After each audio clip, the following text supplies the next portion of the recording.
Welcome, ladies and gentlemen, to Gate Vets.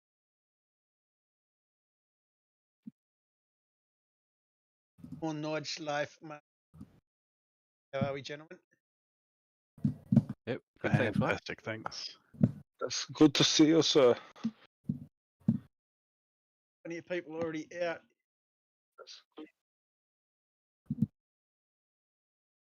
Luke Allman.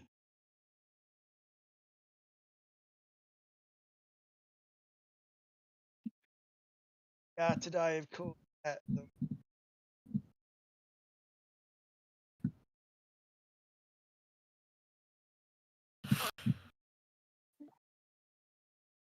It sound like you're breaking up in here, mate.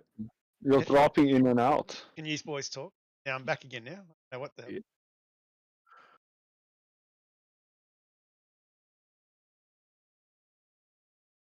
No, it sounds like he's gone again. Tell us around the track.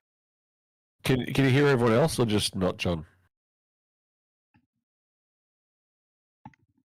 No, Jeff, your hearing is failing. Yeah. Does that fix it? Hopefully. Dropping in. Anyone can hear Gunter from a million miles away. Oh, Gunter, can you talk us around this wonderful track? Oh shit, I haven't got my glasses on. Well, I'll start you off. There's a straight bit, and then you turn right. So you go straight for a little bit, and then you turn right into turn Bulldog one. Then corner. you go down, which is, okay, it's apparently Bulldog Corner. And then you go into turn two, which is also known as Bulldog Corner. Then you go up to the right, which is also known as Bulldog Corner. Then you go to turn four, which is a little kink to the right, and guess what? It's called Bulldog Corner. How is that really a corner, honestly? It's Sorry, a kink. moving on. It's a kink, yeah. It's a kink. And little, some things little have a little bend of a kink sort of thing, but that's not as big as a straight. But anyway, you go into turn five, that is Bulldog Corner. Then you go into turn six, which is a hard 90-degree left-hand turn, which is also called Bulldog Corner. Then you go into turn seven. Just a slight right-hander. It's not quite 90, but it's called Bulldog Corner. Then you go up to turn 8, which is and then a bit of a straight. You hard onto the brakes into turn 8, which is a 90-degree left-hander. And guess what? Surprise, surprise, it's called Bulldog Corner. Then you go out to the right into turn 9, which is sweeping right-hander. I call Bulldog Corner. And then you go up to turn 10, which is, it's a slightly right-hander, but if you take it too wide, you go into Mr. John Van Rie's favorite place. It's a sand trap. Then you go up to turn 11, which is also known as Bulldog Corner, and you go to the right-hander. It's not quite hard, right? It's just a little bit of a right. If you have big pedals, you can take it flat out sometimes. Then you go all the way down to the big, long, sweeping left-hander into turn 12, which I call Van Rie Corner because there's a sand pit on the left there. Then you go down again all the way into turn 13, which is Bulldog Corner. And then you go all the way down to the right-hander and turn right, that's opposite to left. Then you turn right and you go into Bulldog Corner. Then you go all the way down hard on the throttle. Make sure you don't get any kickback on Bulldog straight. And then you cross the finish line. Going by Mr. Gunter. Of course, a few people in the chat are a bit surprised that you didn't call turn 11 the Gunter Corner because it's known as the kink. And just love to know what your thoughts are on the 910 carousel complex.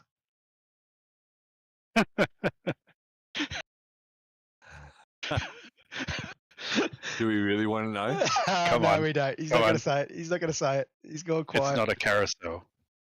It's not a carousel. Okay, let's have a look at the grid. It is a bit of an interesting one as we have. Because it's not snowboarding. So your dog call it. And of course, I hope this mic's working better now. We have Mr. Matt McMillan from WKMP on pole with a 2:06.501, which set a great time from Joseph Granshaw. So great to see Joseph from iDrive Sim Training on the front row of the grid. I thought that was a pretty special moment for the night. And then on the second row, we have the big fish, Brett Fisher from Shadow Racing, lining up alongside the rookie Simon Haynes from Racing. On the third row was Fletcher Christensen from Old Mates and Sons, lining up alongside Jeff Sanford from Player One Racing. And then on the fourth row was Ed Cullen from Shadow, lining up alongside Scotty Perrins from Quantum Pecky Racing. And then 5th row was Pete Kelleher from Synergy Sim Racing. Big moves going on in that part of the world at the moment at Synergy Sim Racing. Michael Teliancic in split 1 coming on board into that team. Craig Healy from East West Racing, GMK Logistics, shared row 5 with Pete Kelleher. And then on row 6 was his teammate Aidan Rice, lining up alongside Dag Motorsports' Andrew Galley. And over the page, we had Reg James from WKMP sitting 13th, lining up alongside Jason Dunn in 14th. Marty Hughes from Pacific Esports Racing was 15th, alongside Henry James Racing's Sean Slater. Dave Galley from Dag Motorsports in 17th, lining up alongside the Godfather Mark Dial from Shadow Racing. Then in 19th was Justin Wood from Dag Motorsports, lining up alongside Moses Korolev from Oceanic Sim Racing. And 21st was Daniel Norris from Quantum Pecky Racing, lining up alongside Craig Rose from Quantum Pecky Racing. In 23rd was Michael Powell from WKMP, lining up alongside Happy 4th of July Jeff Eddy from Team AJR. And over the page, we then had Matt Beale from Player One Sim Racing, lining up alongside PJM Racing's Phil Marsh in 26th. Andrew Johnston, the El Supremo of Team AJR, hope you're enjoying your breakfast, was sitting in 27th, alongside Nova Sim Sports' Michael Hayes in 28th. In 29th was Ross Watson from Misfits Racing Team, lining up alongside Neil Waters from Player One. 31st was the fishy man himself, Matthew Monday, in 31st, lining up alongside Anita Buckland in 32nd from Old Mates and Sons. Darren Vermey from 1MLT was 33rd, alongside Roger Longridge from Player One Sim Racing. Dave Baldock in 35th, lined up alongside the better-looking Baxter. Rob from Coast to Coast Racing in 36th. And in 37th, we had Tim Vermey from 1MLT, and then John Van Ree from WKMP. Steve Kennedy dropped in to say good day, to wish everyone good luck before we got started. Joe Mahoney was our race control. Nick Hasler had a pit lane start, and Bruce McLeod was in server this time for Shadow Racing in race control. Jason Chin in 43rd is, of course, race control as well. And then James Cormick, Greg Shelton, and Jeff Richardson set a time. That makes up our grid, fellas. Very interesting grid. Very, very interesting grid. Yeah, very lucky I didn't drive through someone in practice because I thought I was in watch mode, and then was very surprised when Mark Dial actually gave me a slight tap. Hit the safety car, Mark. I love it. Love it. Yep. And the myth, his internet dropped out. That's why he disappeared on us. I was actually going to try and bump draft him up the straight. Talk about that later. Oh, bugger it. Okay, you brought it up. I would like to just take this moment before we get to lap 12 to personally apologise to Nick Hasler. I was passed by somebody. I thought I would do a nice thing and give them a little push up the main straight with a little bit of a bump draft, and I accidentally forgot where my braking mark was. A huge apologies to Nick. I DSQ'd myself at that stage of the race. I wasn't worthy of me being on track with that happening. So a huge apologies to Nick for that one. I did say sorry in the server that I'd missed my braking marker, but I'll get that public announcement off my chest now, and that'll hopefully silence the critics I've got in here with me. No chance. Okay, let's light the wick on this anyway. Let's get into this. We've got 250 Ks, of course. It's going to be a long way around, and let's see how we go. We might start sitting on Mike Korolev, who is a big advocate for bringing new tech in to the sim rig, especially on race day, and find out how that helped him get off the line. So let's get this one started.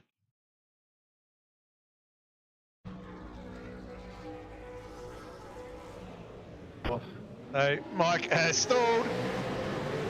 Someone's pushed the car off a little bit for him. That's created a bit of a pile up the back there, but everyone managed to get through quite safely, which I thought was good.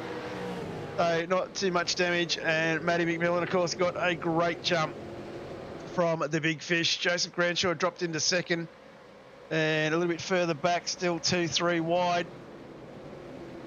As they start to shuffle through turn 3. Happy to see the field to make it to turn 3 because big shunts always happen here in that little short straight between turn 1 and 3. Yeah, David Baldock let us down. And Matt McMillan off to a great start, doing very well.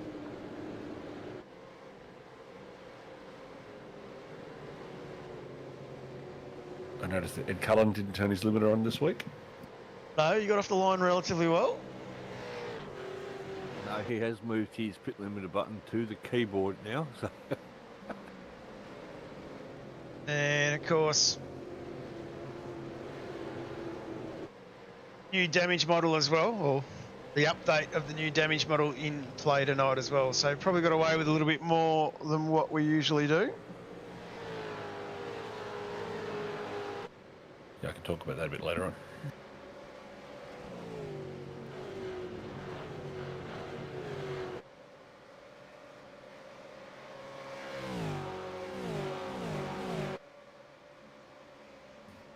Very nice gap for lap 1. Done very well, young Matty. Still plenty of battles a bit further back. Jason Dunn's up 3 spots to 11th already. So first of the big movers.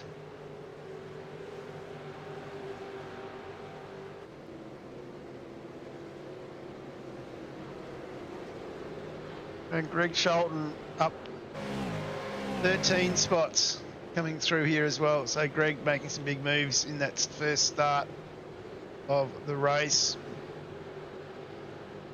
As Aidan Rice, Perrins, Reg James in the back there, looking a bit racy.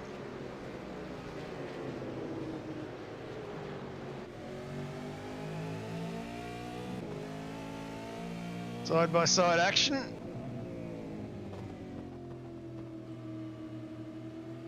Almost a nice follow through there, Reg. Almost.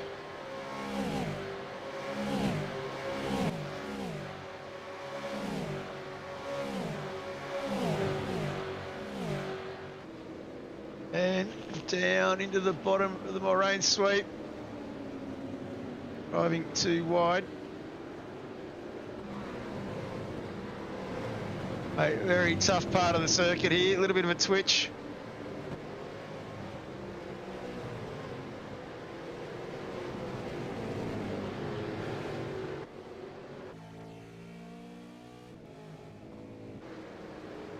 Oh. And slight tap. That's Reg into the wall. New damage model takes the front off. A little bit of a tricky one there. Leave that one to race control to sort out. Alright, the two east-west cars fairly quick at the moment. Go a little bit further back. Sean Slater hanging on to the back of Daniel Norris. Norris up 6 spots already, so good start for him.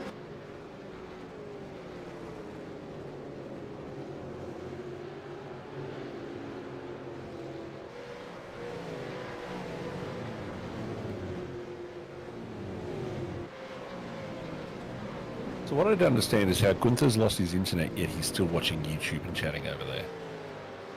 His phone. His phone. Yeah. Modern technology, Bruce. Has Sean Slater got a run here? Like it. Of course, I think Gunther could talk with his mouth full anyway. True. Coming around the corner, lap 3. Let's see how... this is hard. Too many names. Jeff Sanford here. Back down 6 spots. I went a little bit wide there in turn 1. Matty Monday's the other one. He's up 5 spots, working his way through. Bit of Dave Baldock in the back. Drink Gunther. Yeah, Gunther, I would have gone for the Discord mobile app myself, but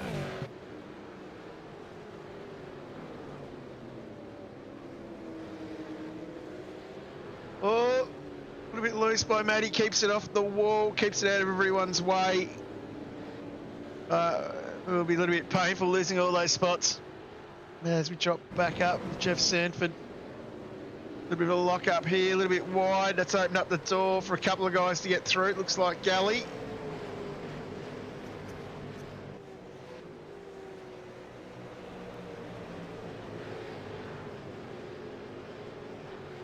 Too wide through the carousel.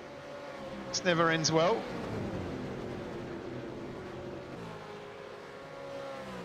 But this time, boys driving well. not without healthy respect on both cars.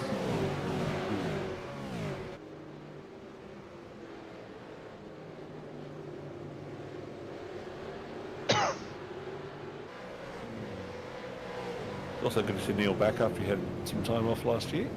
Last year, geez, time flies. Last season. Say last year. Jeez. Feels like a year ago. Yes, it does.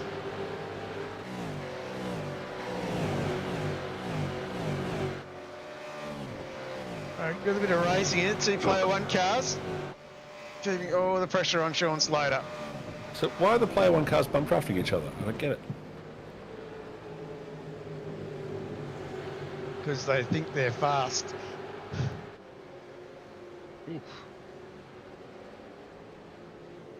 A good bit of driving. Let's just check back up on Matty McMillan. He's still got the fish tucked up behind him.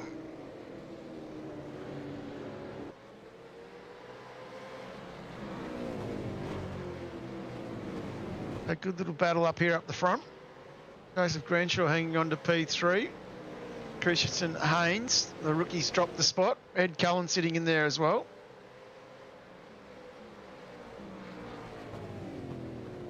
Oh, McMillan's gone wide. That's going to cost him a spot.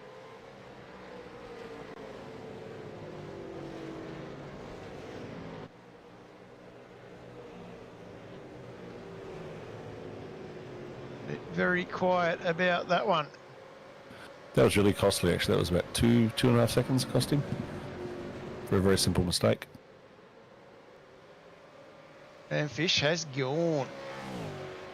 And the ones that cost you the most. Oh, absolutely. Renshaw having a look here. No, But will the draft let him? my obs has stopped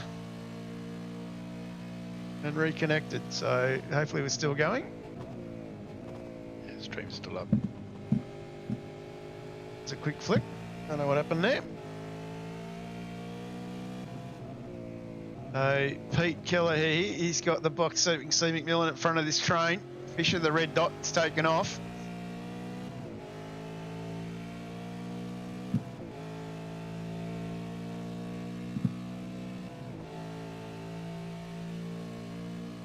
Here comes Pete on Cullen. It's the job done there. And you can see Jason Dunn latched onto the back of this pack now as well. Yeah, Pete definitely having a good run as well. Scotty Perrin's starting to find some of his old form as well up in P9 at this point. I'd like to know what the Pecky boys are running for brake bias, because every time they went into Canada Corner, there was a ton of smoke coming off their wheels. There's a few It different... wasn't only Pecky's, Perrin's car, it was Norris as well.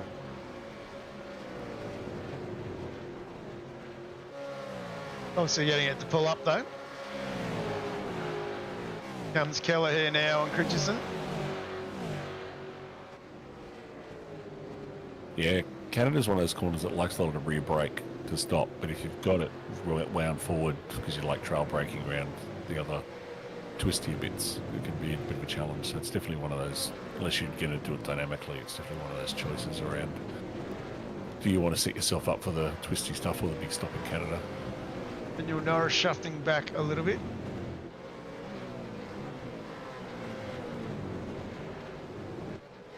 Johnson back in 24th.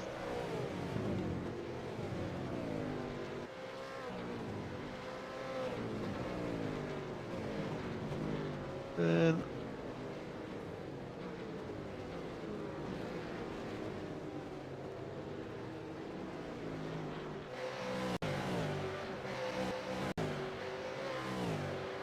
I've got Roger Longridge trying to hang on to the back of Hazy.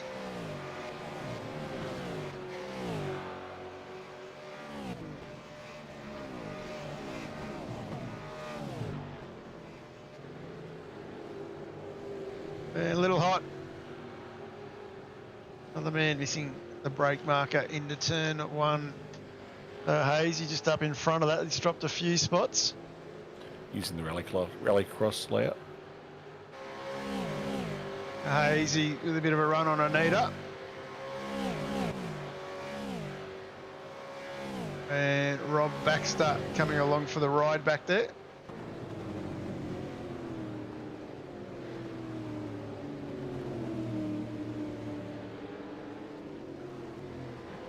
Had a good run, but nowhere to go. Baxter trying on the outside. It's really tricky to do a manoeuvre up there because there's the goes light in the rear as you come over the crest. If you're a little bit too late, you can snatch a break. Very tough going.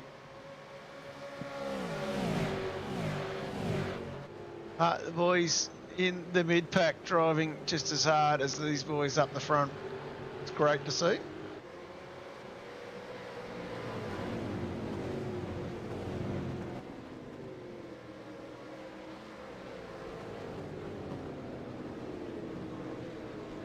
So, Mark, you were down in 18th. You were sort of, top 10 at Bell. Anything in particular? Yeah, I don't want to really go. No, I played around with the brakes a couple of nights before the race and found there was an issue. Jumped back in the next night and couldn't pull it up. So all that night, all that practice session, I was down under the rig, changing rubbers in the brake pedals. That's a nice clean move in turn 1. Honey having a look as well. Pete getting shuffled by 2.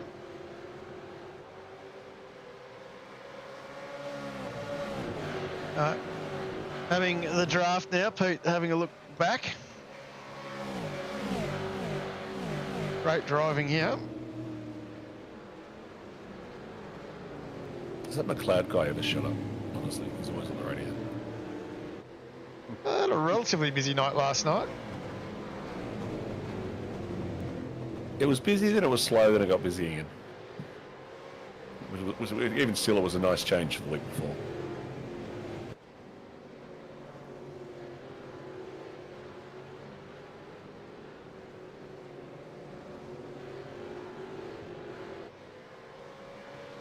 Still a bit of a battle up front. Millen hasn't let Fisher get too much further ahead.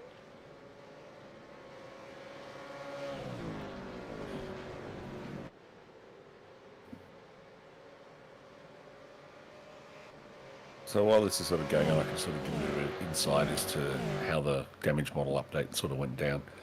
I sort of did some testing and then logged some bugs pretty much the second day the damage model came out, particularly around time to repair, and I did some testing at Charlotte Roval, literally driving out of the pits with the limiter on and slamming into the wall with different cars.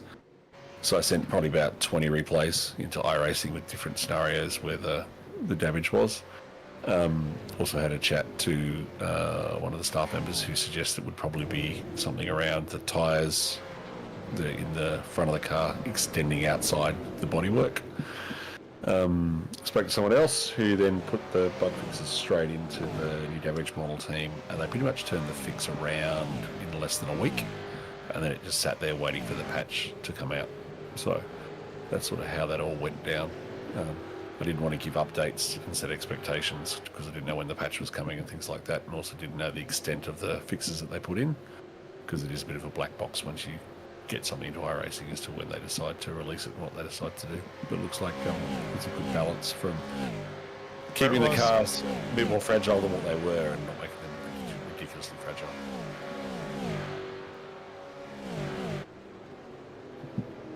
That definitely seemed to still be in a good situation in terms of that balance. That was my thoughts through the week. Probably Evening all.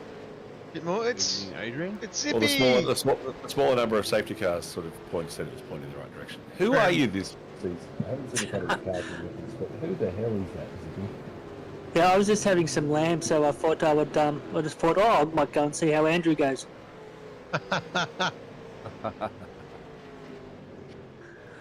How are we all? Good zip. Yourself? Yeah, surviving. That's good. How are you finding being upstairs? Split 2. There's a bunch of bullies. That's all I can say. Bunch of redneck bullies. Yeah, I am enjoying it. Yep. But it's not all about me. It's about Split 3 broadcast. So That's unfortunate. All that. Look, I must admit, there definitely are a few drivers that I am keeping my eye on, and have a very, let's just say, not Split 3 driving style. So I'm just keeping an eye on them, that's for sure. Yeah, my hands up. Not you, John. He's given up on you, John. And it's also the subtleties too, right? It's not necessarily when contact occurs. It's what happens before the contact and what happens after the contact. So there's definitely a few people on my radar. Passed there by Andrew Galley. Joseph Grenshaw's shuffled back a little bit here. He's now back to 10th. Might have missed that one. Power just getting passed by Justin Wood. Dave Galley under a lot of pressure from Jeff Sanford. Another great point that you made, Reg, was the fact that there is no formal handover from one race control to the next, when it changes. So I think that's something we'll probably change when we going forward. I think it's a good idea, just because obviously observations are not all negative. There's quite a lot of positive observations as well that are made in race control. And I think if that person's stepping out, then it saves somebody else going through the whole routine of finding it all out themselves, which has got to be a good thing. Because I'm hoping this will be my last season in race control for a while. I May not be. It all depends on iRacing. I jumped into race control last night, from Split 2, and all they did was laugh at me. Love it. They Was that said, pre-race or post-race, they said there was post-race, yes. They all said to me, next time when you come in here, don't say nothing, because all you're doing is incriminating yourself. That old chestnut. Matt Beale having a look on the inside. Isle under all sorts of pressure here. Does Yowie know you stole his wheels? Oh, hang on to it, always son. one. Hang on to it. Ooh. Very lucky boy. That could have been a lot more uglier than that. Kept it off the wall. Very well. Yeah, I've always run white wheels. I thought I'd changed to red a little while ago just to see what it looked like, and I thought it looked crap, so I went back to white. You know who else runs white wheels, don't you? Oi, Mick Power. He runs yellow. He's going to hang on to that. Yeah. Takes the rallycross route as well. That very well hung on to. Not Mr. Bulldog. Mr. Bulldog. Does he? I'm not Yep. sure. Are you sure? Yep. Hang on. Pretty sure. I think I need to have a look. Pretty sure. Green Oh, Gunter. yeah. White for me. Oh yeah, they're white. Yeah. I There you did come go. up on him last night, and I thought, oh no, he's not going to wreck me, is he? This being his. Yes, I have to agree with that comment in the chat that the youthful exuberance of Joe Marnie and RC's helped Bruce a lot. And especially last night. He's got COVID, so the week before. So in fact, all season that's been nice. It is great to get a younger person in helping as well. Really appreciate that, Joe. Just be careful, Joe. He's grooming you, mate. To take over from race control, of Oh, course. Mr. Baxter! Oh no. Oh, yes.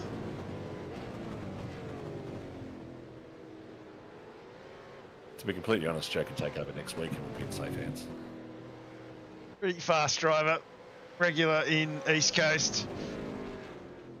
Does know how to handle the car. Does drive with a lot of respect with the guys around him. So, good wise head on a young shoulder, I think. So, good fit for race control. Very comfortable when the name was suggested to join the team, and yeah.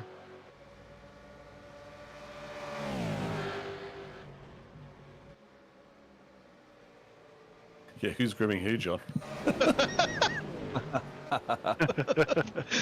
Fletcher is still battling away with Simon Haynes. Kid under a lot of pressure with Dunny and Kelleher tucked up behind here as well.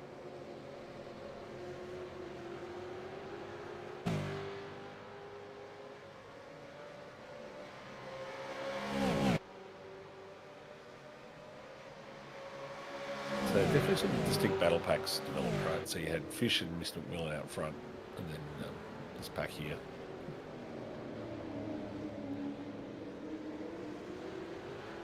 Fletch gets past the kid.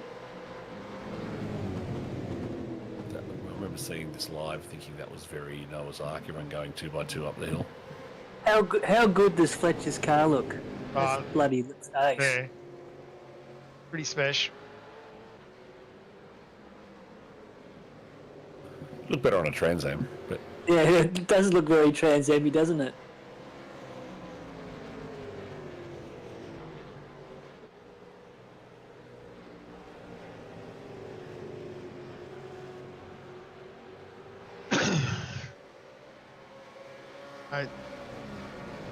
Ed starting to close the gap a little bit up the back here, this group.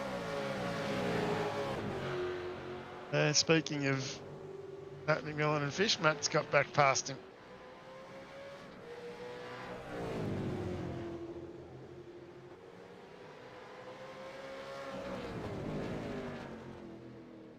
Yes, got to say the bonnet of Zippy's car has a very special head on it this season, which we haven't been graced with in Split 2.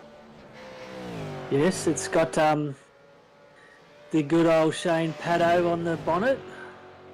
He said he'd never make Split 2, so I've made sure he did. Nice.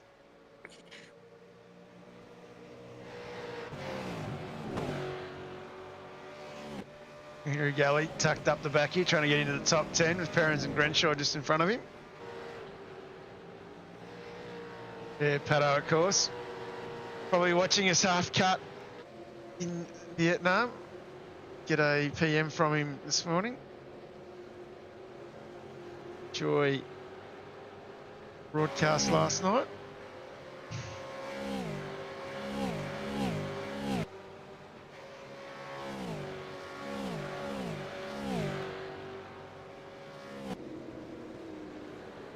Ellie here having a look.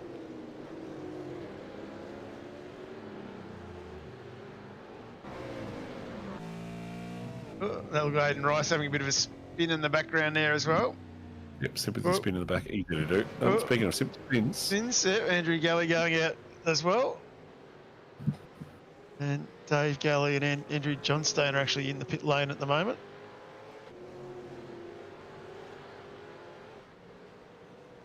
bit early. A couple of cars did go in early though. Trying to avoid traffic.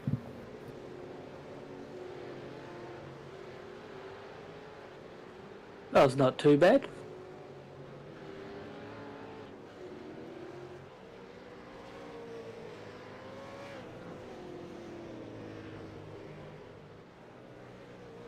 Power. Chris Watson closing up behind him. With James coming up ahead.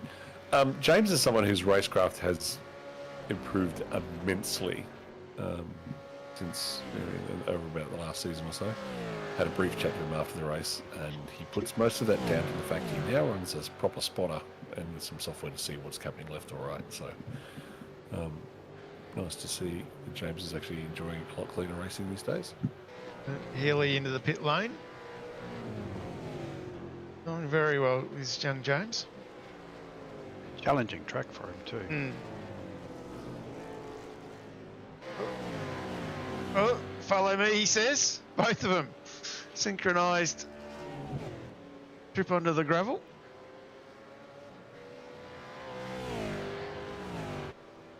And then I'm pointing that way anyway, so I'll just follow the trajectory to the pits. Of course, that's brought Justin Wood into the battle now.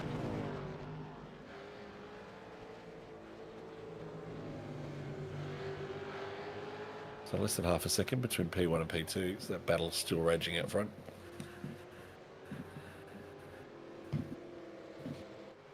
You boys on the move in the background. Pete Kelleher's up 4 spots. Jason Dunn's up 8. 6th. James Cormick's up 30 spots in 14th.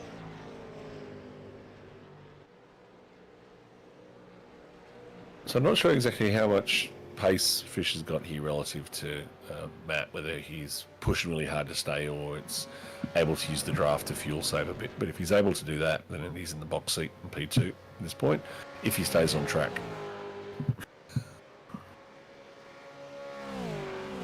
So we'll see how that plays out as the race goes on.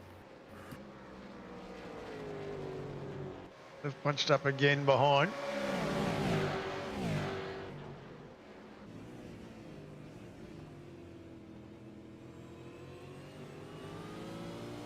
Which lane would you like to take? Which line would you like to take? All of them. Dunny getting past Kelleher there. I love that corner. It's so much fun.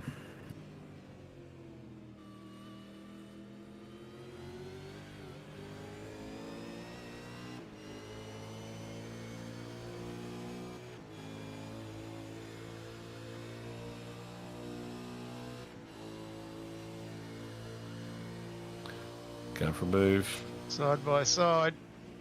And it gets past Richardson. That's a really nice move, actually.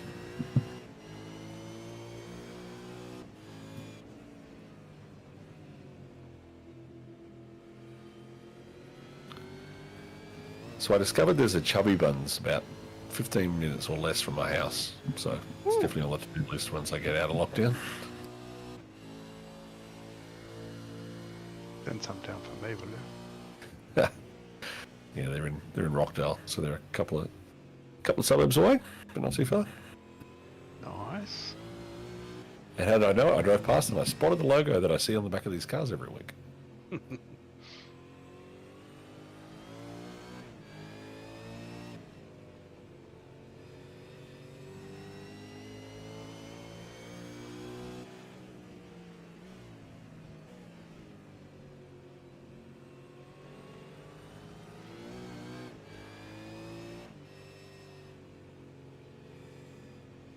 Gonna let me do what I want to do. I might be in trouble.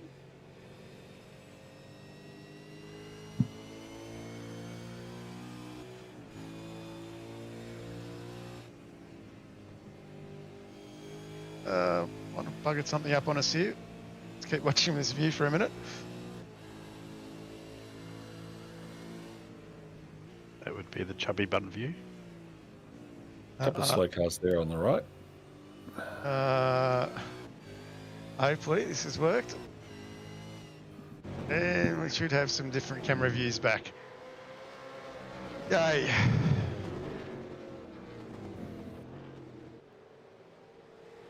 I'm going to put a broadcast on.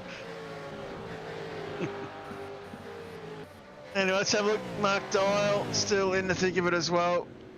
There's a couple of slow cars for you. I know where we're going here. So, Mark, how did the how was the because you were running on mobile last night, yeah? I was running on the 5G, off the 5G, yes. So how did that work out? Good. The last couple of weeks I've had dropouts. like dropping like a 3/4 of a lap where everyone had just completely vanished. But netcode, any issues? Like this, maybe? Nah. Where? No. Okay. Oh no! Yeah, that was all netcode. Now we know how good the new damage model is, because this drove away pretty cleanly. Pretty straight. So you actually left him enough room. That was all kosher, but the netcode, because you're running on the mobile connection, decided otherwise. And poor Sean Slater ended up on his roof. As a result, thankfully for everyone, he managed to land back on his wheels and drive back to the pits. Yep. And with a bit of So, pace about it as well. The damage, they fixed the damage model. The last week you wouldn't have driven either car away. Hmm. Of course they fixed the damage model. I worked my ass off to help them fix it. Well, that's a testament to, To you, Bruce. To you. Mark won't come out. I wasn't going to say Bruce. I was going to say iRacing fixed it. Mark Bruce won't admit it. No, you can complain. Just pretend I made the setups and have a go. Go on. Yeah, you don't want to hear the slam I gave him in the server before Brazil. Certain setup builder. But anyway, that's another story for later. Here we go. Dunny, the first of our leaders to head in. This is lap 16, so this is the window that most people chose, I think. End of the first Helen tank. and Perrin's in as well.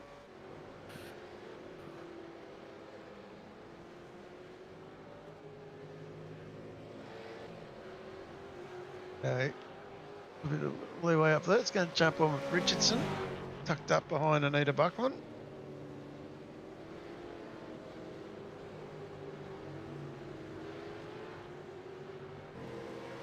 Anita, of course, doing very well. It's running up 15 spots in 7/8. Did anyone try the undercut at all? I did, but it was lap 2. Okay. I don't think it quite worked. That's more like a scalping than an undercut. I was going to say, I was I about may this have- stage I went and tried to bury myself somewhere. Yeah. I may have misunderstood what the undercut meant, sorry. So Sanford, Cullen, Perrins, Dunn, Slater, Dial, Rose, Coraliff, Beale, Hayes, Buckland, and Phil Marsh all in the lane at the moment.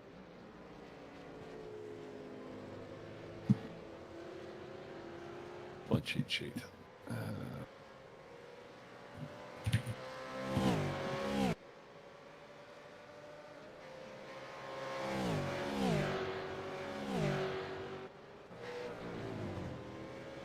Watson up alongside Baldock.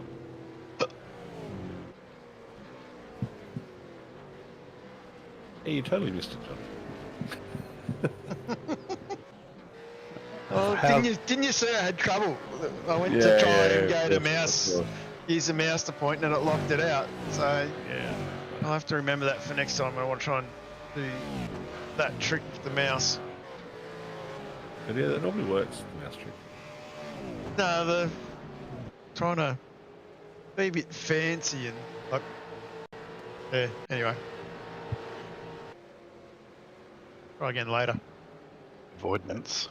Matt Allen, Brett Fisher, Chris Christensen, and Andrew Galley are now in the lane. Someone else is in the lane, aren't they, John? I've been there for a couple of laps already. I think it was about this stage I walked back and decided, 3 other blokes in there, I better go in a spot for them. At least you went in the lane like you were in the practice session. That's a good little spot to park. It is. The barbecue was cooking away nicely.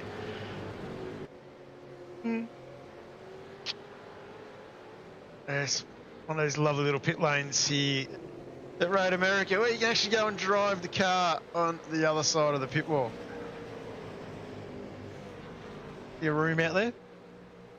Richardson, Gully, Wood and Richardson now in the lane. So after that round of stops up front, the kid is still out there. He hasn't stopped yet. And Mac McMillan has come back out in front of the fish. Brett took a little bit more fuel. Not a lot, a little bit. A little bit more, yeah. I think that was the case. Yeah, I was talking to him about it yesterday.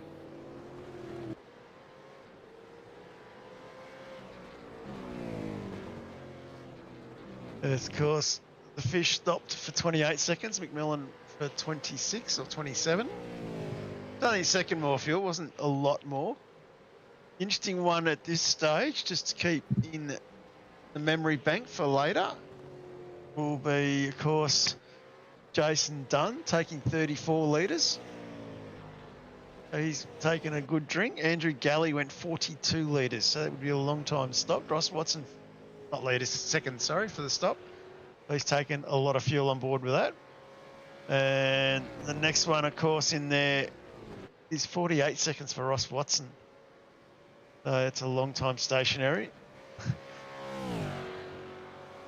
Yeah, this is an interesting one, right? Because this track, I don't think we've had a green run in my recent memory here.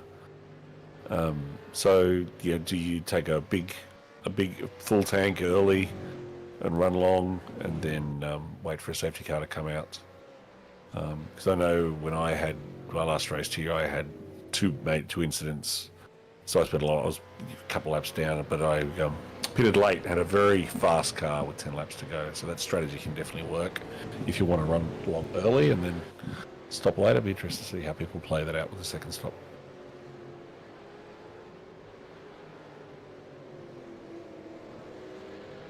What's it say on the side? Mustangs, no. North Queensland. North Queensland.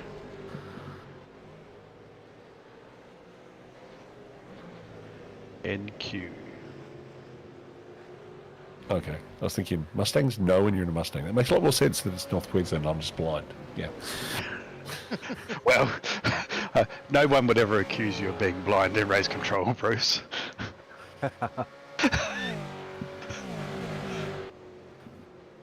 They might accuse me of a few other things, though. I just probably shouldn't comment. Yeah.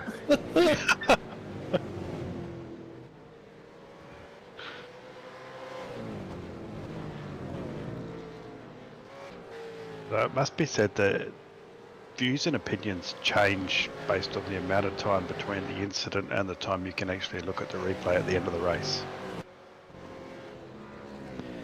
So, definitely worthwhile biting one's tongue until you get an opportunity to actually have a look and make a better judgment call on it.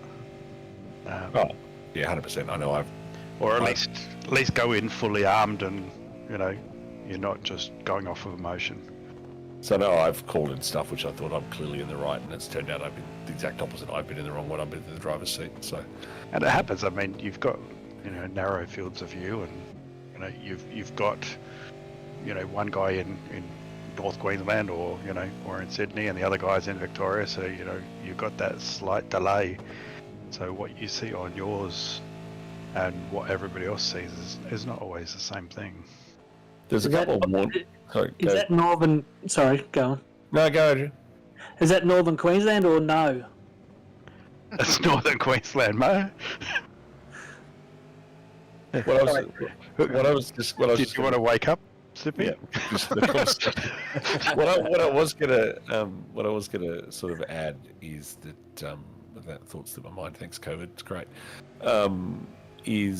You know what I was going to say. So I gave out a couple of warnings this round, and people are going, warnings? What the hell is that? There was a couple of bits of a couple of contacts that were called where there was side-by-side contact, and the car that called actually the car that was guilty self-penalised itself. So one of them was a car passed with two wheels on the dirt and made some slight contact, but no positions were lost. So that was one of them. And another one, there's a couple of those, that's what the warnings were. It was don't do it again, but you actually didn't do anything wrong this time. So don't do it again, but you didn't do anything wrong this time. It was a racing incident. So don't do anything wrong again next time, or? Yes. Like, in other words, what it means is something. What I mean is, don't try and pass with two wheels on the grass, because next time you'll get slammed. I was going to say, you got away with it this time. Don't do it again. Yeah. Because no one got disadvantaged other than yourself. The old saying, just don't. Yeah. Just don't. I put it down to that it's finally at a track where we can actually put two wheels into the dirt, as opposed to two wheels onto the concrete wall. Yeah. Well, I guess the other way you could look at it is when you get up behind a car and you're thinking you're going to pass or make a move, just ask yourself, what would Bruce do? Don't do But it. don't ask me that, because Reg is giving me penalties. I'm not guilt-free here. I'm driving. Come on. I was going to say, if I go in with that mindset, can you just put the snowplow on the front of the car for next week, please? Yeah. Because I used to do that, right? When I first handed over back to Reg, I used to second guess race control calls while I was driving. Oh, if I was in race control, I would do this, and that just doesn't work. Moving off there from Joseph. Lost a couple of spots. The kid certainly worked his way through a bit of traffic. Heads up the road now looking for Scotty Perrins. Because the other thing what I'm trying to do is I'm trying to let people actually race. So if there's a bit of side-by-side door banging, for the most part, if no one gets inconvenienced, it'll probably be play on. That's pretty much what our regs encourage. Like, unless it's 4X, it's no. Like I said, no one's been overly disadvantaged. It's just, don't dive bomb, don't. I was going to say, there is a fine line between door banging and door slamming, though. Yeah. So that's respectful, right? Yeah, well, generally. No, I mean it should be. Oh, it should be, absolutely, yeah. Yep. Because, light contact, as long as it's light contact, then I don't think most people have an issue with it. Well, a little bit of contact's going to happen, so. Richard Varela giving some wise words from Reg. I always watch the replay before on both cars before going into RC. Just reiterating Reg's point.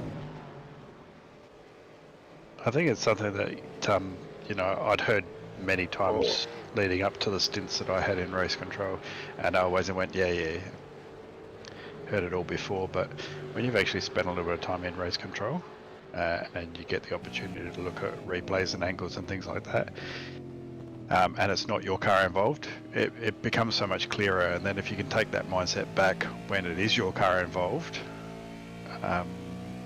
you generally find that you have a much more peaceful night.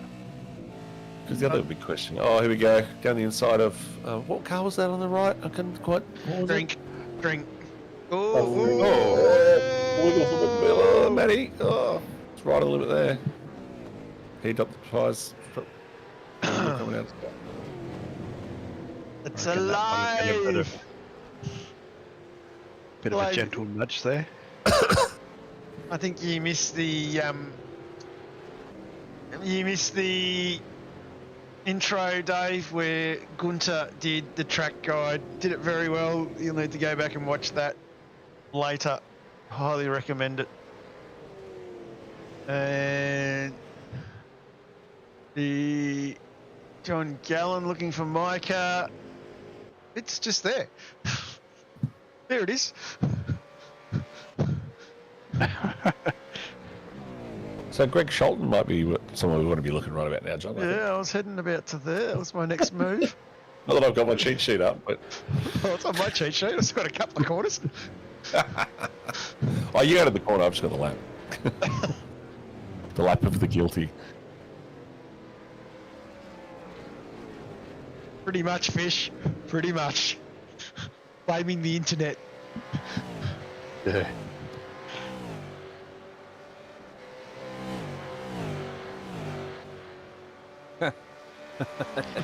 That's interesting, John. Yeah, absolutely.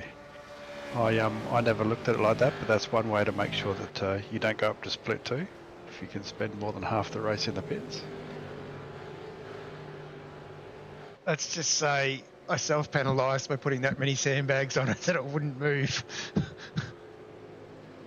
Hey, Greggy is still in a huge battle with Mr. Watson. These two have been battling for a fair while.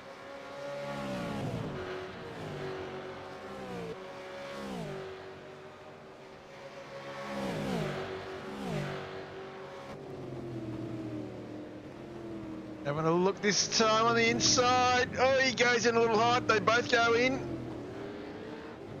Just manages to hang on. He's got away with that. Very, very lucky moves there for Mr. Shelton. My favourite Dutchman. Fighting very hard here. It's lucky getting up the hill too, because those tyres would be cooked from that. So Richo, Longridge, Watson, and then Shelton at front here. So these 4 cars in an epic battle.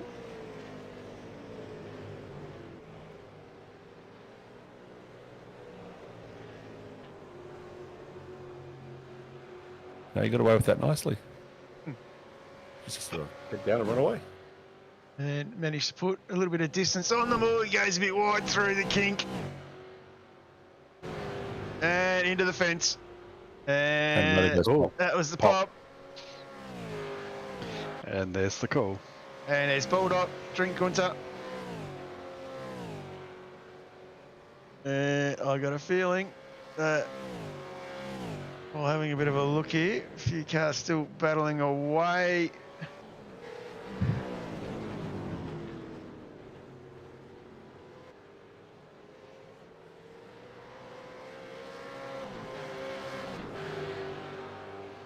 Hey, John. I just got a message. It's from Mrs. Johnstone. Yes. He's messaged me saying that if every time you show Andrew's car, she's going to remove a piece of clothing. Righto. In the meantime, John, can I suggest we just quickly go to the roof of Neil Waters' car? Just for... Where is Neil? Neil. The roof of Neil Waters' car. Yep. When he comes out of the pits. It's just when the safety car goes around. But meanwhile, you could just look at AJ's car 4 or 5 times. The Waters is in the pits. Mrs. Johnson. There you go, Mrs. He's there he is. There he is. And it is pretty cold over there this time of year. Oh, making my work hard for me. Where's the chopper? Let's get to the chopper. She's got 10 jumpers on. Woolly jumpers. There we go. There's the roof. There we go. So there's Neil. So he's coming out of the pits and he's stopped, which is fine. Going to pick up the safety car and pick him up.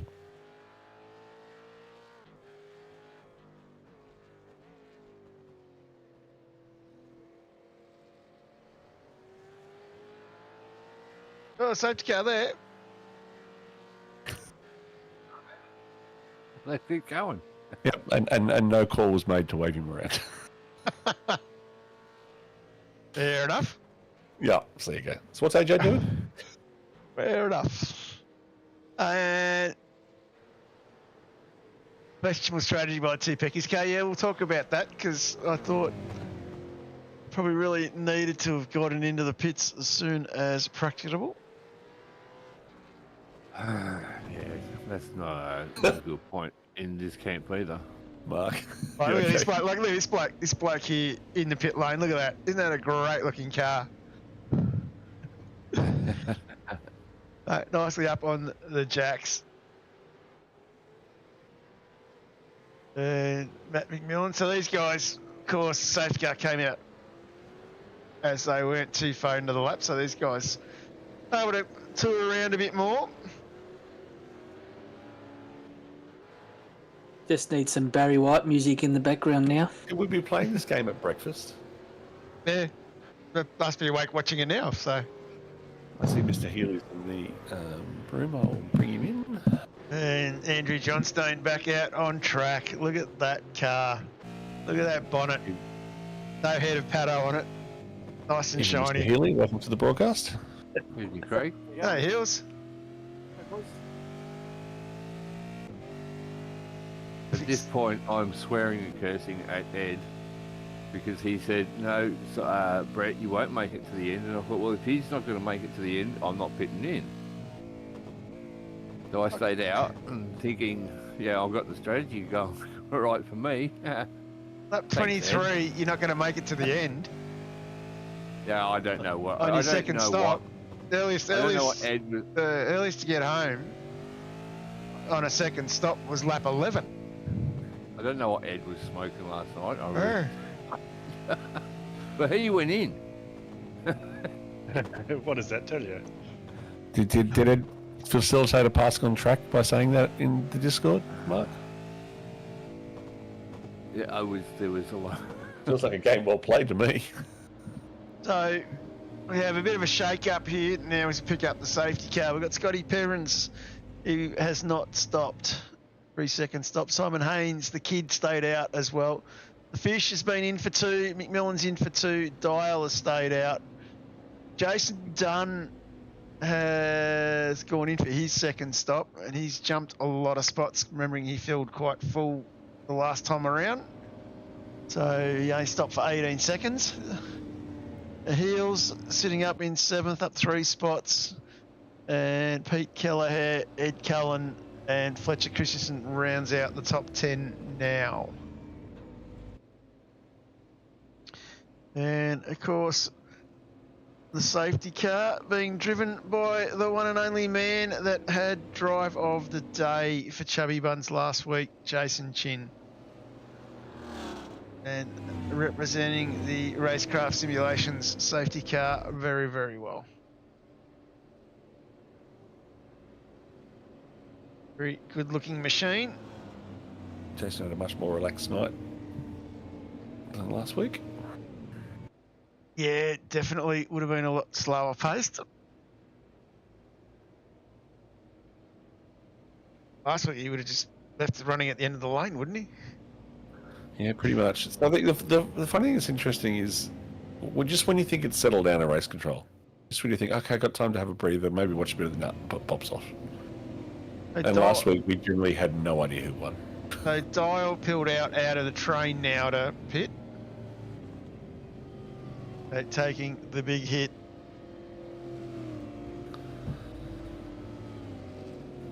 So we're going to refer to this as the Cullen strategy from now on? Yeah. Mark? Yeah, we will be. Don't take it. Jump on board here with Eddie Monday. So that effectively put me pretty much at the back of the field. I don't understand, when we're all under safety car, how we can have accidents. I don't get it. I think, you know, I don't know. It's mind-boggling. We can drive around at 180 kilometers an hour and not bump into each other. And you put us in a train where we're all supposed to sit at 80 kilometers an hour, and there's more accidents than you can poke a stick at. It's a little crazy. Hey, you can even bump draft at 250 k's. Just saying. Didn't exactly take no damage in that, but you know. Yeah, I had a look at it, and we just were like, who's the biggest Muppet? Couldn't be fight on, because there's a whole bunch of them. I think that's the only one I caught, so there might have actually been more than one in there too, I think. Not just that particular incident. Now, Nick's on the radio right about now, and I posted about this earlier today. So what I've been doing at the start of the season is I've been taking a screenshot and using the screenshot of the iRacing positions to do the wave rounds. Of course, I had forgotten that is 1 lap delayed, and obviously things get shaken up when people stop or not. So the order that I've been waving people around has not been the order that they've been on track. Well, at the time of the wave, the time. I mean, it's not real time, if that makes sense. So, yeah, it's a mistake on my part, and I'll be changing that for next week, but I still will do the whole thing about using a screenshot. The other thing, too, is I've made this mistake twice now, where I go down the list and I read out the name of the person who's caused the safety car to come out, and they go, oh, he said I can get waved around, and then they wave her out, or in some cases come out of the pits. So, just for the record, if you cause the safety car to come out, you are not entitled to wave around. And if I tell you to, it's a general mistake, and please don't. Well, there was some encouragement after the number was called out twice after my 24-minute pit stop I've already had to come out and just do a lap to go past to go back into the lane. It's pretty funny. Well, you're entitled to be honest. Yeah, you called me past, so I was like, oh, maybe I should go. And it's really funny because when you have cars like you, or it's like, are you still there or are you not? So that's why it's the. I think I said if you're still in the lane, or still in the race. I'm sure it's I haven't got time to check. Chinny is off. We can go. Hi. Hi, Jason.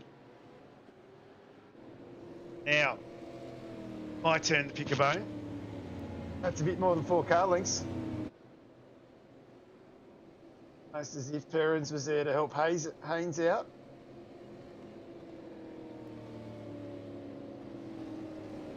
What do you mean, Scotty, going slow or fast? Before they got to the corner there, about there as well. It's about more than 4 car lengths. It's supposed to be tucked right up behind underneath. Yeah, that's definitely what there's the best part of 8 car lengths there. Yeah, so let's just say that the driver I was spotting for at that stage is a very, very nice guy. And I think a few people owe him a beer. We'll have a green too. Green. Flag racing. Marty Hughes, has anyone stacked the safety car before? Yes. On numerous occasions. Highly recommend going back to the days where we had 2 splits. Young fella by the name of Cam Veacock, Sunset Sebring. It got its own ticket, its own Twitter, and I think it was also Facebook screening via the one and only iRacing. I think he had something like 14 or 15,000 likes. So Cam represented the vets really well that day.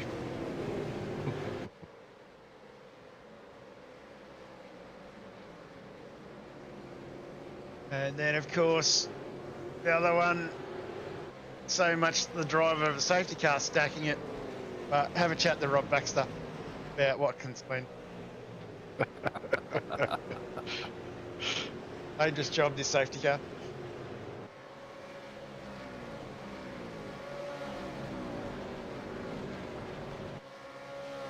Yeah, this is what I found funny too, watching. A lot of guys got away with that last night. Using the grass in a bit more, coming out of the King.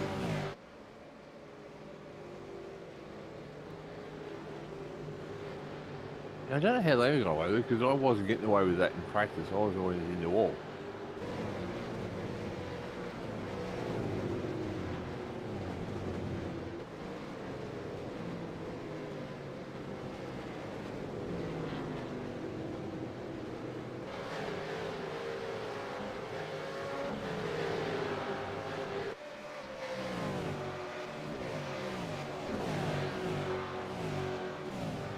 Hills having a bit of a look up the inside.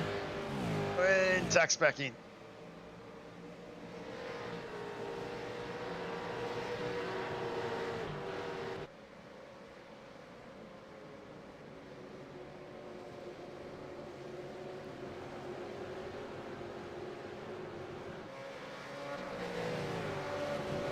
Fisher thinks of this as well, trying to hunt down Haynes. Perrins in front, leading the race at a bit of a gap. 1 and 2 back to here.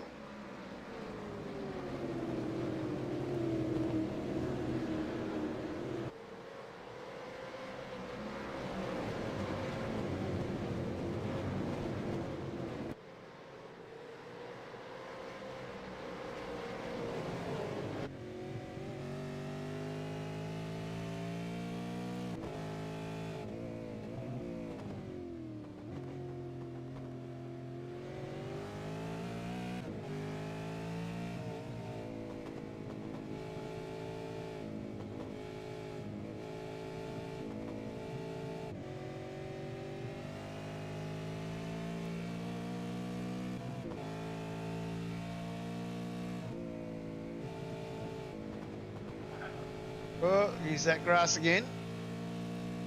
Comes the fish. Here comes Dunny. Oh.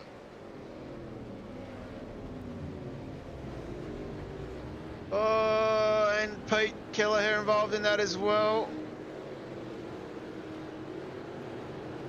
A fairly big incident there down at Canada Corner.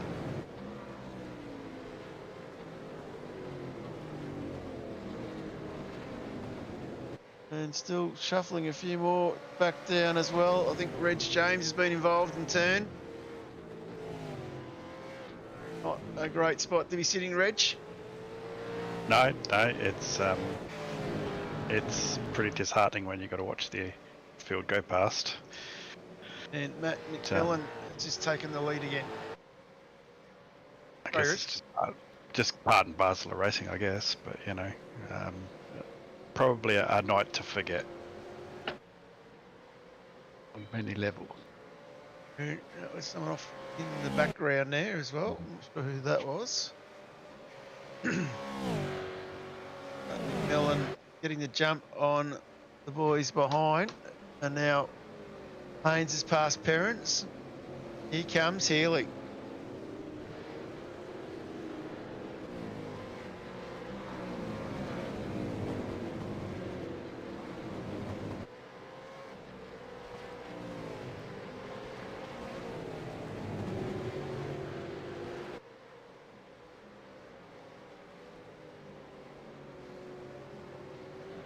Dunny wanting to get a piece of the action here as well.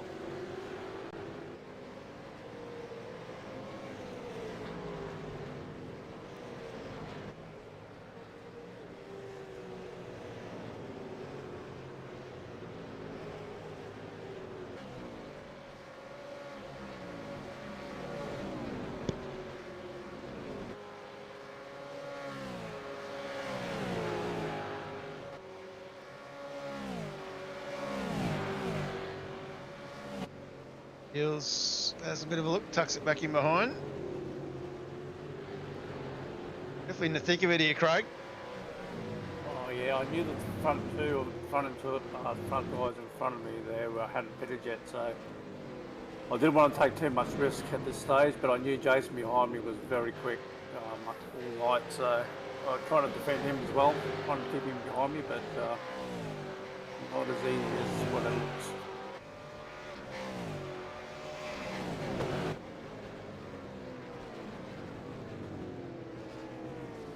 It's never easy keeping Dunny behind you.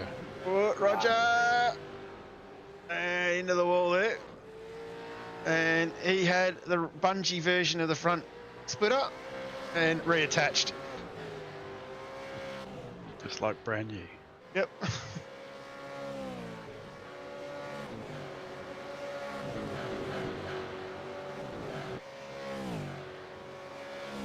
And let's just check in. Andrew Johnson's in 15th at the moment. He's still tracking very, very well.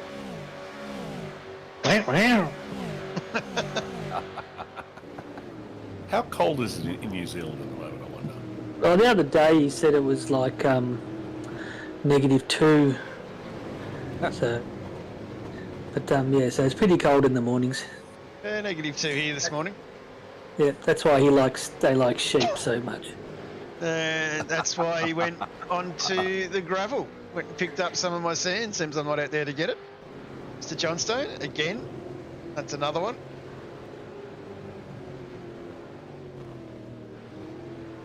Little battle still. Oh, this one, Aidan Rice. He's trying to fight his way through here as well. Daniel Norris had Cullen in front. Sanford, Grenshaw and Hughes behind.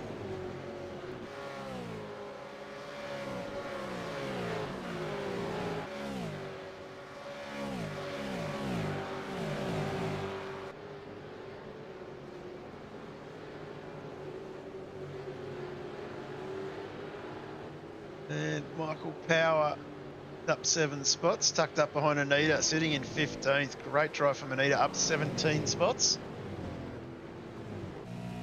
Out of the back, we can see Andrew Johnstone's car. He's catching up to this battle as well.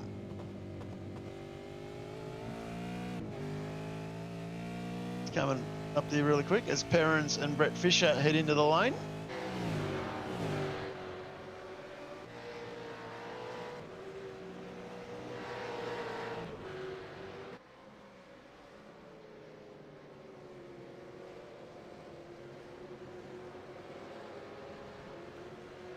And Got Hayden four Ross still punters tucked up. left. Only 4? Yeah, Only Scott's, four. I thought Scott's it was race, 3. Andrew Johnstone here has really caught right up behind Michael Power now.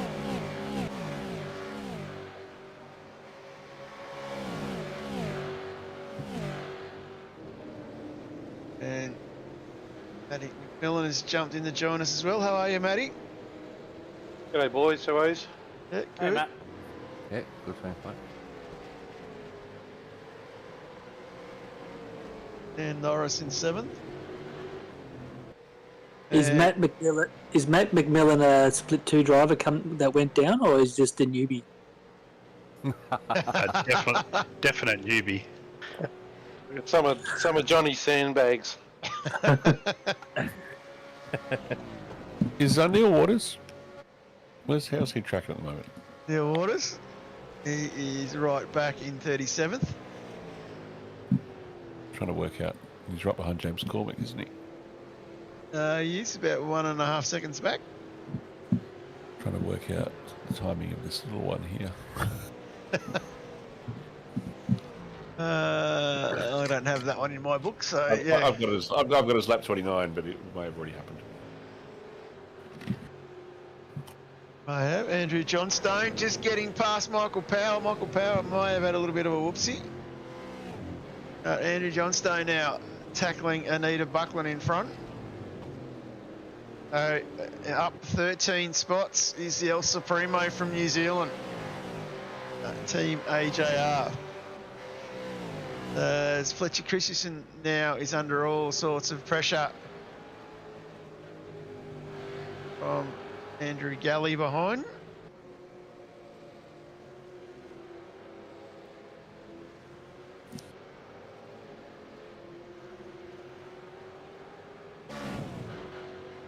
Yeah, it was going down the hill into the, I forget the name of the corner, but in the middle of the track, down the hill with the left.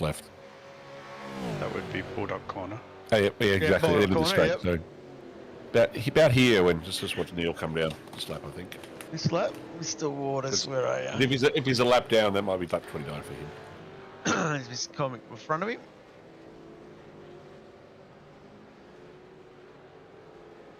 As we head down the straightaway towards the Moraine Sweep,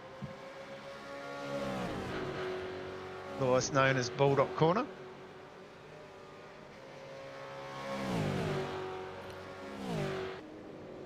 Down into the corner with no name.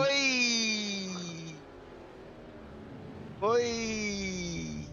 Oh yeah. That was unfortunate. Snatch a break. Work our way back up the front. Andrew Johnstone too wide.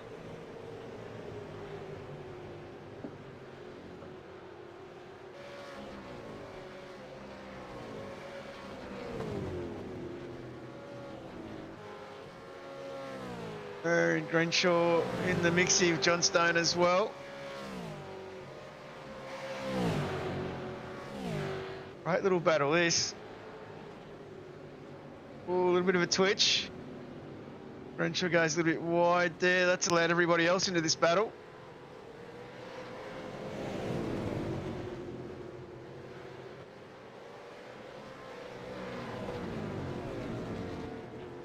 Completely mugged.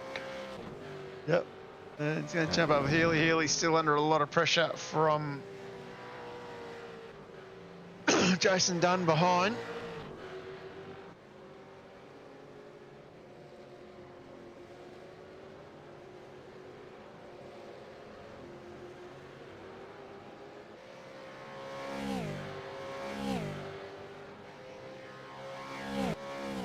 So Craig, 7 laps to go.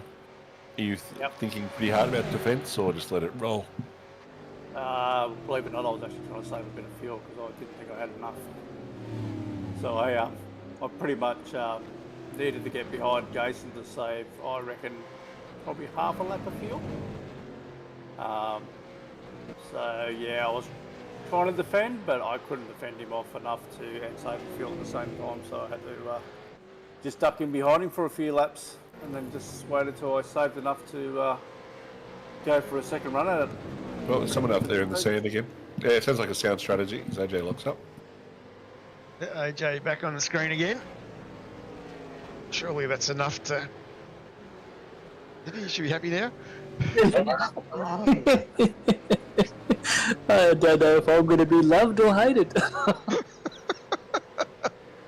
Little column A, little column B. Little Yeah. column. Be just one thing I can't do in Split 2, I haven't got the guts to ask their race controller what they're wearing yet. You could Oh, be sure. afraid with some of I the reckon I'll get a penalty. Just do it. Just do it. That's I'm it. sure Just- Anthony Bisma would tell you. Laugh, yeah. Yeah, Goldfish would tell you. You just got to remember to call it in properly. Oh, no, Andrew, hang on to it. Oh, A little bit of rallycross. That's a good job, hang on to it. As Mr. Haynes is in the lane, which now means Jason Dunn is 3 seconds behind Matty McMillan.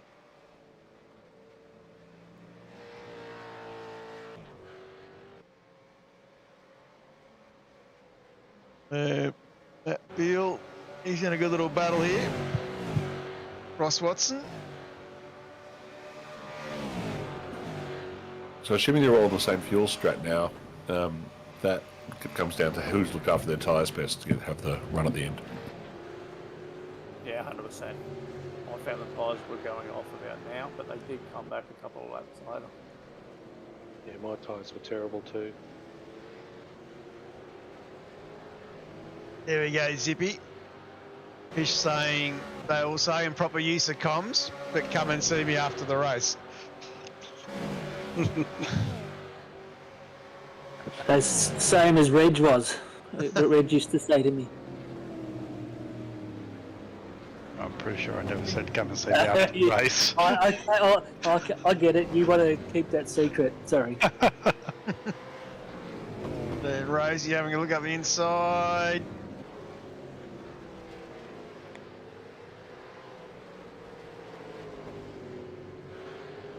Gonna jump back up. Where my mouse is. Jump onto Ed Cullen. He's under a fair bit of pressure from Jeff Sanford. Jeff running in the top 10, which is great to see. Marty Hughes as well, back in 9th.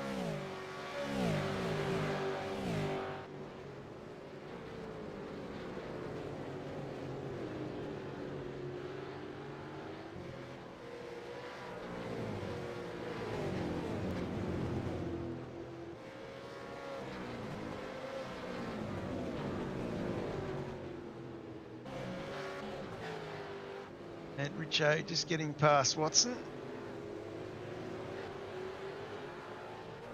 Overtake there. Richo having a great night, up 28 spots in 17th. Very solid drive from him.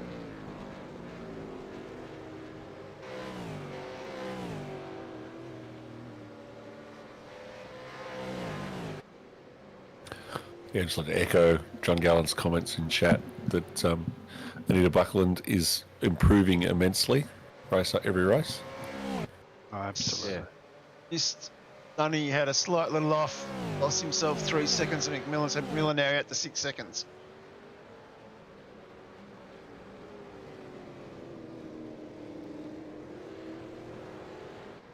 And lost him, where is he? Scotty Perrins and Rob Baxter. Scotty. So Scotty got scared by the car coming out of the pits. Yeah.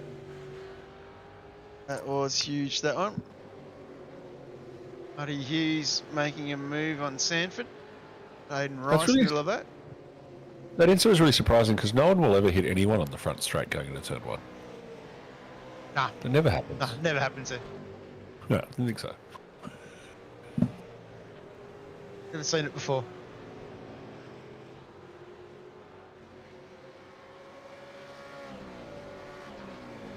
So Rice pulls up. Has a little bit of a look at the King. And he carries some pace through here now. So unfortunately, that was the first of 2 pit lane for Scotty because he also went over the incident limit and iRacing gave him another one.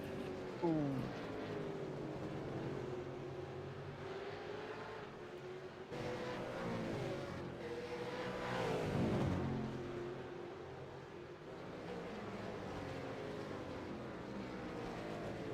Up on with Anita. She's tucked right up behind Roger Longridge. Make a move.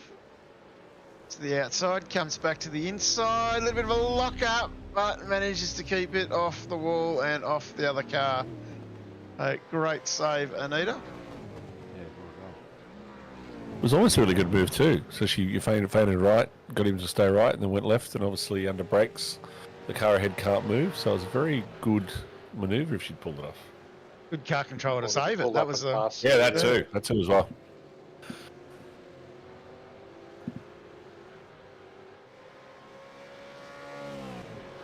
It's good to see Jeff finally having a bit of luck go his way, having a good run.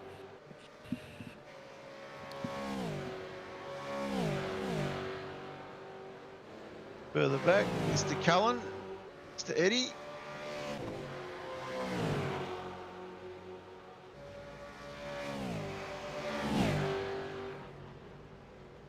And Ed gets it done. 4th of July, Jeff Eddy getting up at an ungodly hour just to come race with us.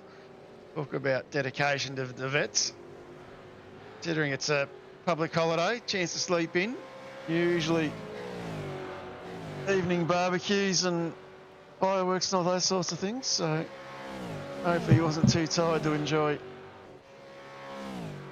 I think he's got a bike shop or something, a motorbike shop. Yeah, 'Cause yeah, he Harley usually Davidson plays- salesman.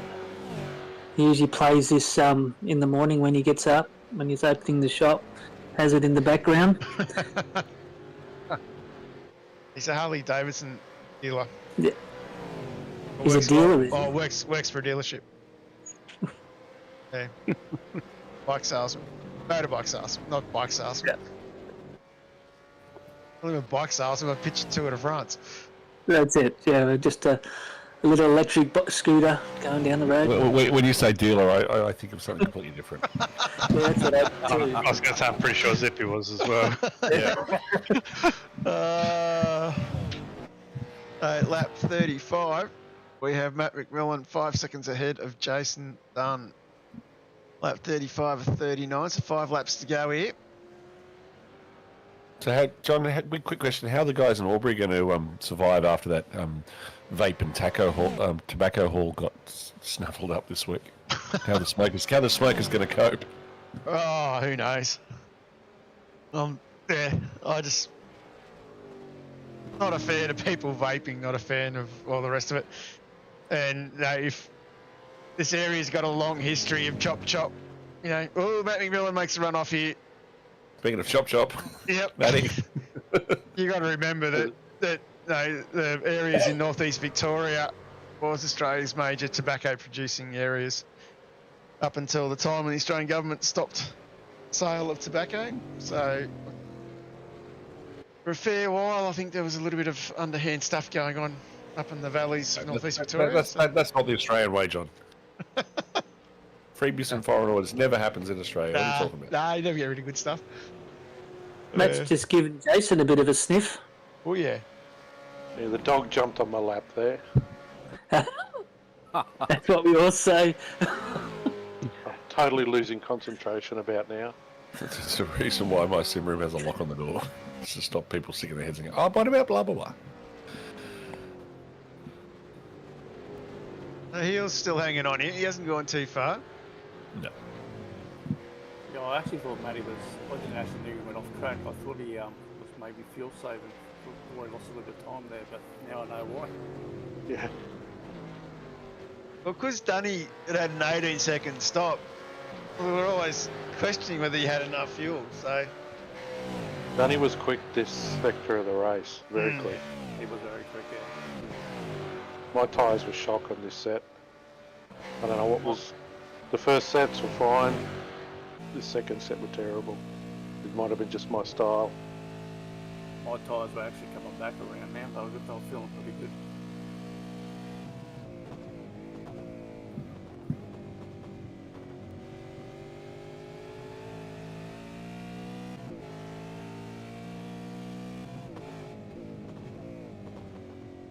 Hayden keeping the pressure on Jeff. Jeff just locks it up a bit.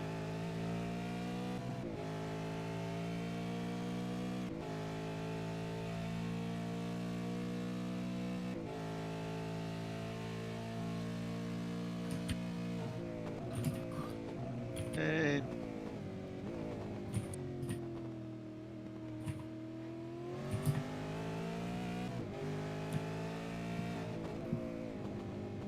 I reckon Jeff would be feeling the pressure about now.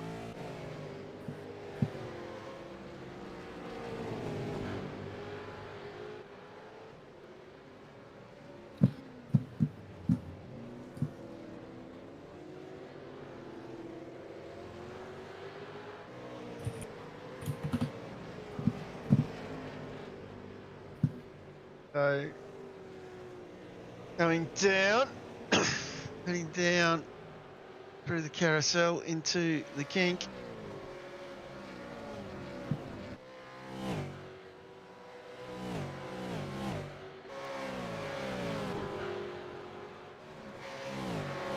Hayden having a little bit of a look on Joseph.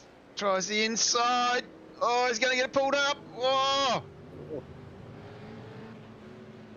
That's lost a bit of ground there. Yeah, there was a bit of swearing going on right about that time. You got the new sand. In the old days, you were gone there.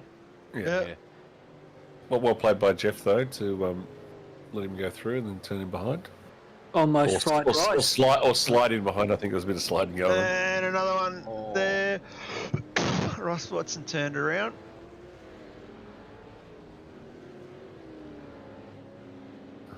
Just chuck up the front, Matt. He's caught right up again, and he's brought heels with him.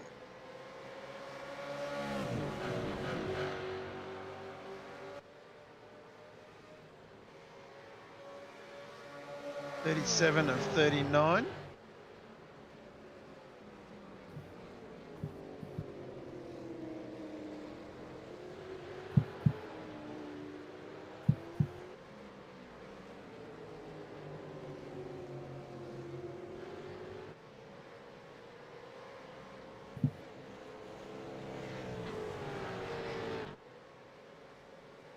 While I see Blake in the chat there, I've got to say thanks, Blake, for the track guide this week. It helped a lot. Slats here having a look at Norris and Rose. Closing up fairly quickly.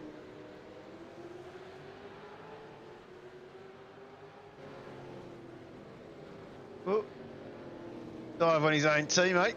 Gets the job done. Slater having a little bit of a look in here as well. Oh, that's a big hit into the wall. Leave a mark.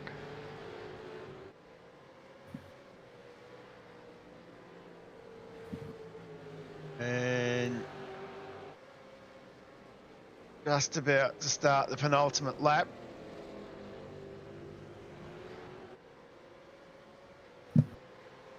I was wondering how I didn't know the race finished.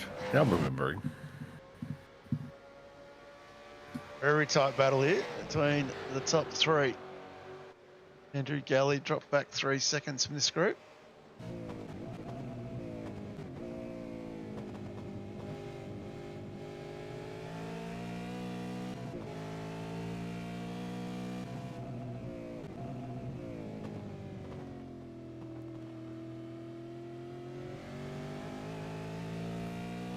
Mr. Dunn has the blowtorch out. Yeah, I'll just sit back a bit here thinking. I just hang back just a fraction, just in case.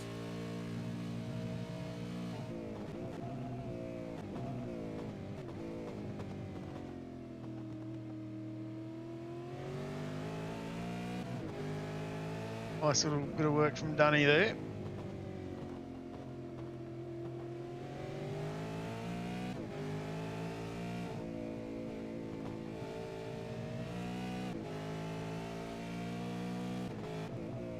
Guessing there's at least one person in this room that will disagree.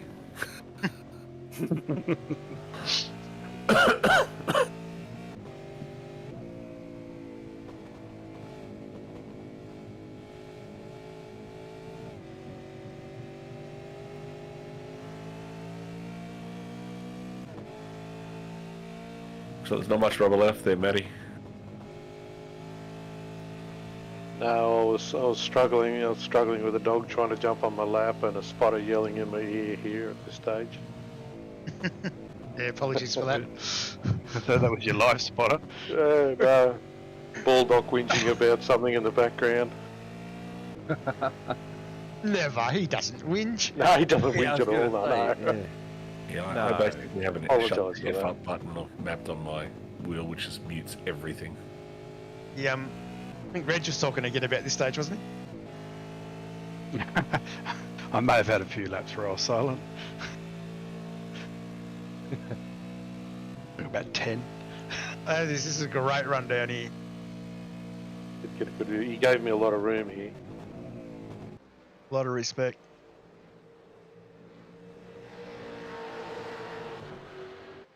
That's a nice move around the outside. Didn't expect that to Yeah, happen. so I wouldn't have gave me that room.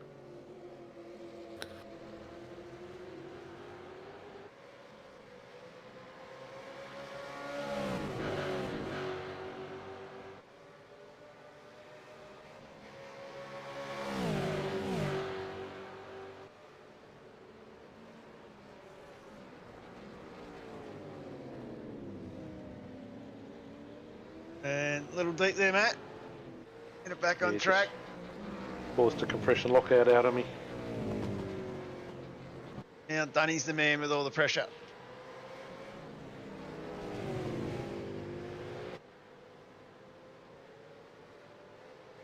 Yeah, while you guys are trying to concentrate race controls, but he rattle it on in your ears as well. Jason just knew where to put the car. He drove really well, eh?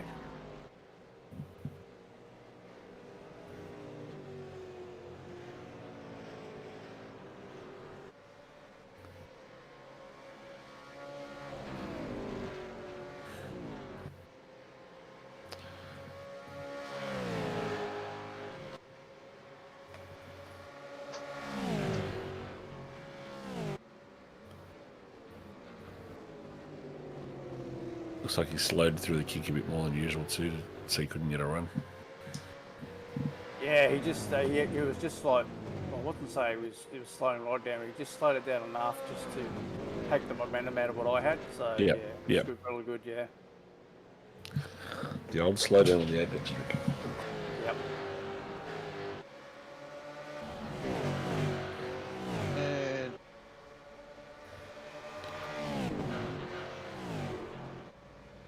the line is our race winner, Jason Dunn. Craig Healy second, Matt McMillan, Andrew Galley home in fourth. Dunny up 13 spots, by the way.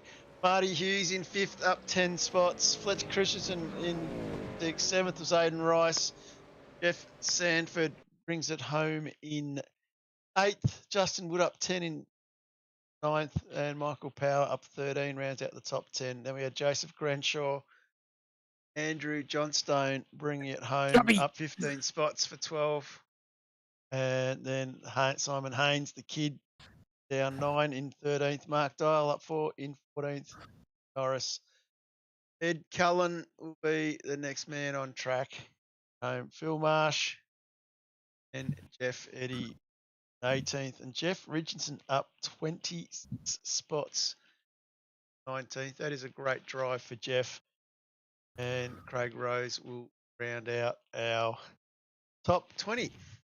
A very interesting drive tonight, guys, and some really tough ones. And who you're going to go to with thoughts? Oh, definitely Andrew.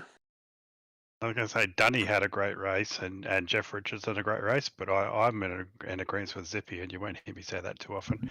AJ, fantastic effort by him. Yeah, you reckon? Yep. Righto. So Johnstone up 15 spots in He's very lucky boy today. drive of the day. Has done very well. On the screen again.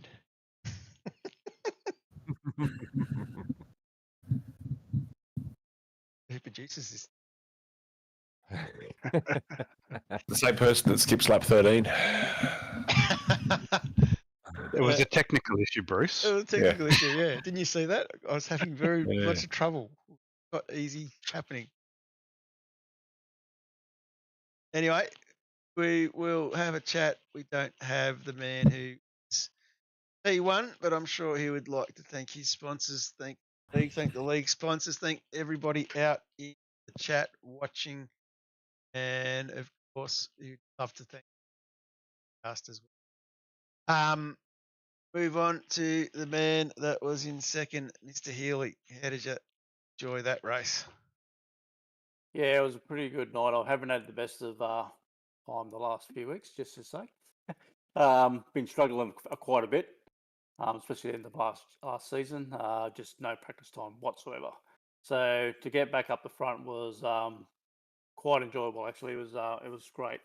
And to battle with Jason and Matt there at the end, fantastic, absolutely fantastic drive by Jason, and very unlucky by Matt, I think, because he had very good pace all the way through the race. But yeah, it was great. It was just the racing. I don't know, just something about the racing last night just gave me a bit more confidence in myself, I think. One of the things I was hoping I'd hear from you.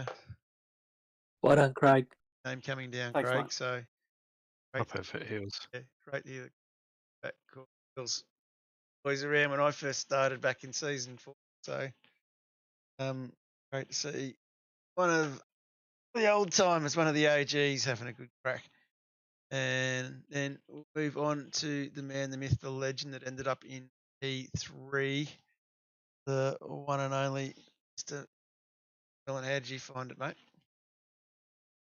Well, it's 2 weeks in a row I've choked.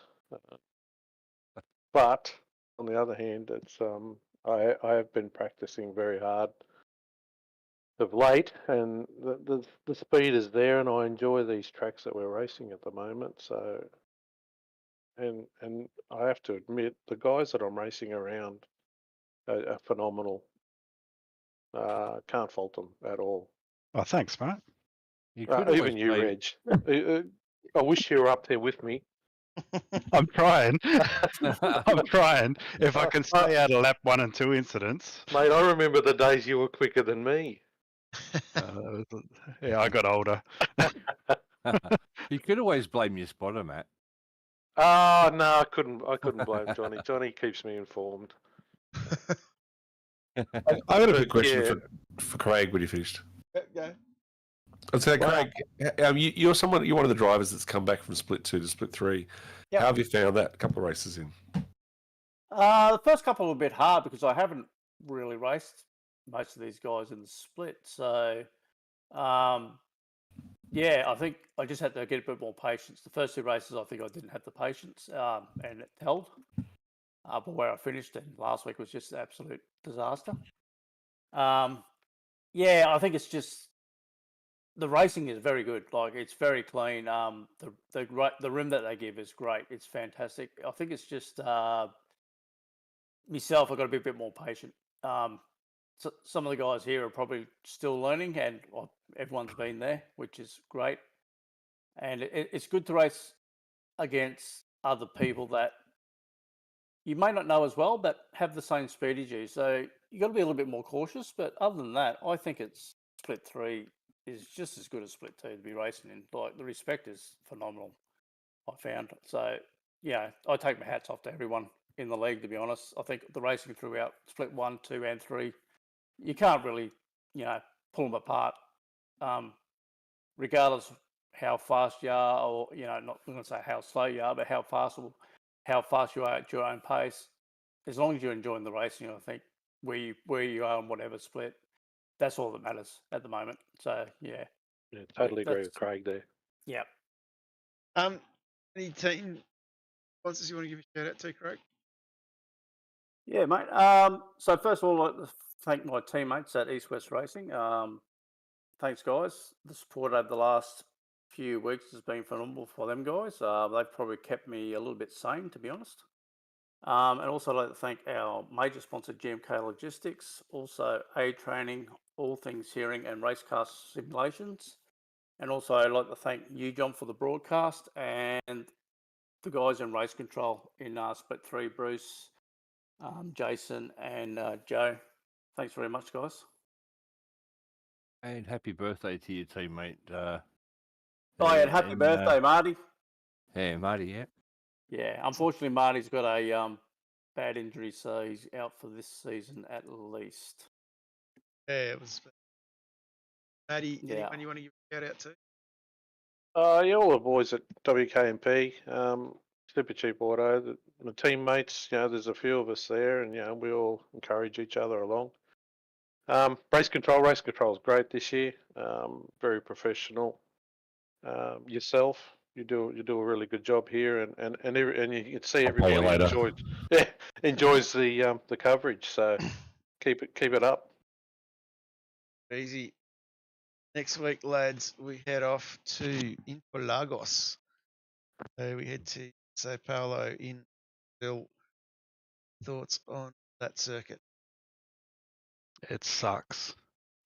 I personally don't mind it. Yeah, I don't mind. Yeah, it's one of my favourites too. Plenty of runoff. Make yourself feel old. It's the first track I did bets at. Just be aware they've changed the off track on the double left-hander at the end of the straight, into the second straight. Oh, It's tightened it up. It's tighter. For the better or the worse? For worse. Well, depends on Tighter. if you know how to stay on track limits or not. No. That will be very interesting in itself. Anyway, on that note, we might wrap the broadcast up. Huge thank you to everybody out there that was watching. Huge thank you to the drivers for putting on some entertaining driving again. These blokes do it week in, week out.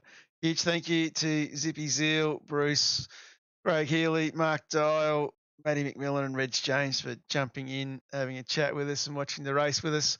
Don't forget, 8:30 tomorrow night, Hamish and Scotty Gamble will be representing the Split 2 lads. Make sure you jump on and watch that as well.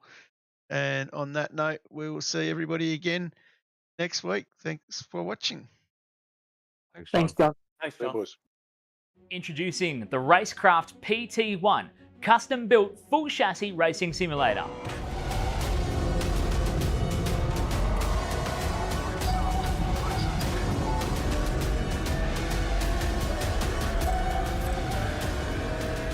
The design project, codenamed The Cage, an 80/40 extrusion chassis sitting on top of a Sigma Integrale DK2 Plus 4-point full motion actuator system.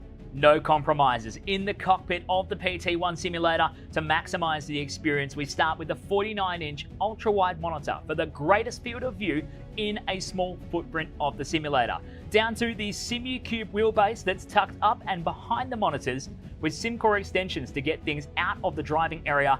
Everything is connected to a Cube Controls GTX steering wheel with the built-in dash and all the extra button functions available at your fingertips. Driving through the Raceworks S1 pedals, the potentiometer throttle and the 2 hydraulic pedals for brake and clutch ensures you maximize the feel underfoot, and seating yourself into an OMP HTER bucket racing seat with OMP belts connected to a G-belt tensioner to provide that extra feeling and the heightened experience while you're driving. Additional interfaces and accessories in the PT1, we have twin butt kickers, one on either side of the OMP seat, as well as a Jinx sequential shifter, the SimPush Race Logic timer to the left-hand side, a RaceKraft built-in WinSim kit with Philips Hue lighting and a built-in sound bar, plus the OMP SideNet to finish off the experience in the PT1.